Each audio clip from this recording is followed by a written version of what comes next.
আসসালামু আলাইকুম সুপ্রিয় দেশবাসী। 1971 সালের বীর মুক্তিযোদ্ধা বীর উত্তম কেএম শফিউল্লাহ ইন্তেকাল করেছেন। ইন্না লিল্লাহি ওয়া ইন্না ইলাইহি রাজিউন।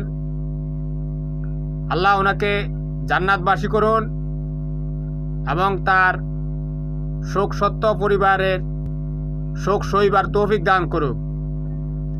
এই বীর মুক্তিযোদ্ধা 2 নং সেক্টর এবং 11 নং সেক্টর মিলে যে এস ফোর্স গঠন করা হয়েছিল তার সর্বাধিনায়ক বীর সেনানী কেএম শফিউল্লাহ, আপনাকে শেষ বিদায়। আল্লাহ আপনাকে জান্নাতের সর্বোচ্চ মাকাম দান করুক। পরকালে অবশ্যই ভালো থাকুন। আমাদের সমস্ত বীর সেনানীরা যাতে সবসময় ভালো থাকে সেই কামনায় জাতির কাছে করছি।